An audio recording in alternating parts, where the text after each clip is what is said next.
welcome to JD Clips. Please enjoy the short versions of our famous videos and keep learning.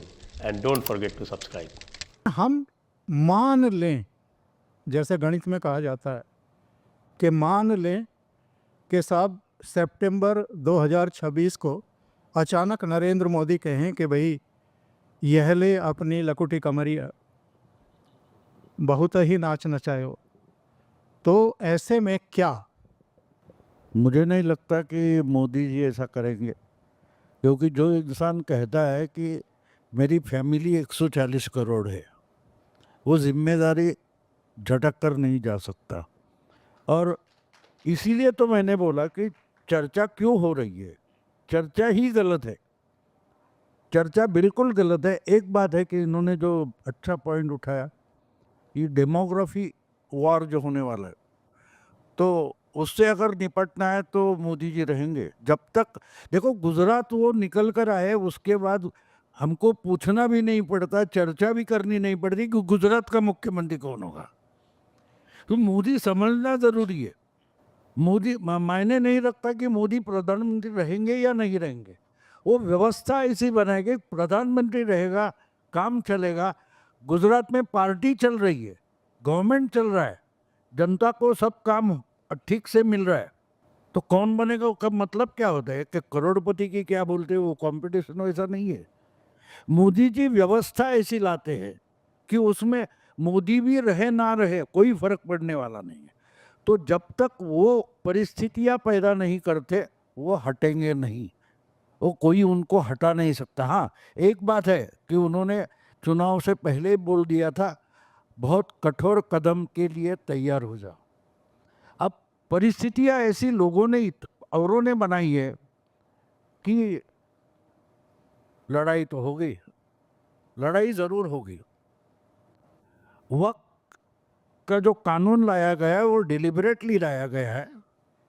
जिनको जिनको मुस्लिमों का तुष्टीकरण करना है, भैया नंगे हो जाओ, पता तो चले तुम्हें सुन्नत हुई है या नहीं हुई है।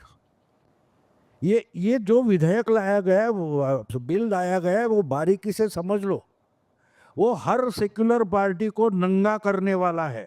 और इसलिए मैं बार बार बोल रहा हूँ ये आने के बाद कि अगर वक्त पर नीतीश हो, नायडू हो, कुछ गड़बड़ करना चाहे, मोदी बोलेंगे सरकार गिरने दो, पीछे हटूंगा नहीं, पीछे हटूंगा नहीं।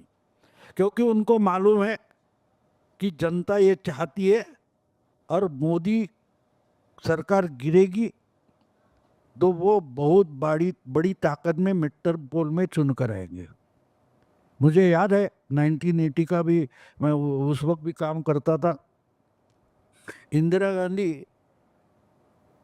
एक स्लोगन पर चुनकर आई थी, याद होगा आपको, गवर्नमेंट चलने वाली सरकार, चलने वाली सरकार, ये स्लोगन थी। मैं क्या दूंगी, ये रेवड़ी वो रेवड़ी नहीं, बस चलने वाली सरकार दूंगी। मिड टर्म पोल था।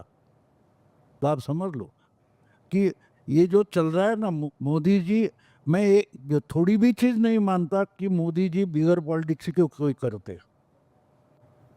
अचानक से वक्त नहीं आया, वो एक का बिल आया है, वो अगर 240 तक नीचे नहीं आते तो शायद नहीं आता। क्योंकि तब तक की जो नीति थी मोदी जी की, वो सबका साथ सबका विकास थी। अब क्लियर विजन है, जिसका साथ उसका विकास, उसका ही विकास, उसका मतलब है शांतनु जी, आखिर में एक टिप्पणी मैं आपसे भी चाहूँगा। मोदी जी ने पार्लियामेंट में खड़े होकर के कहा था राष्ट्रपति के अभिभाषण का जवाब देते हुए कि ये जो इकोसिस्टम है, अब इसको इसी की भाषा में जवाब दिया जाएगा। लेकिन हम देख रहे हैं कि हरियाणा का जब नतीजा आया तो वो जलेबी के ऑर्डर दे रखे थे कांग्रेस वालों ने, वो अलग बात है।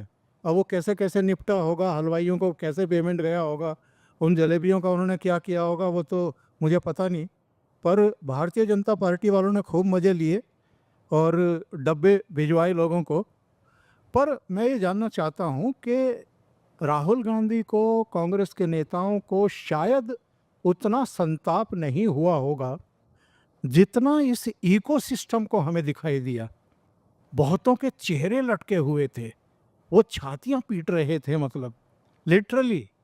उनके प्रोग्राम्स देखो, यूट्यूबर्स के प्रोग्राम्स देखो, वो किस किस तरह की बातें करने लगे थे। एक तो वो अशोक वानखेड़े, तो वो तो केसी वेणुगोपाल से लेकर के पता नहीं कहाँ कहाँ तक पहुँच गए। तो मतलब ये जो मोदी जी ने कहा था कि भाई इस इकोसिस्टम को हम उसी की भाषा में जवाब देंगे, तो अभी हमें वो ज़मीन पर उतरता हुआ दिखाई दे नहीं रहा है।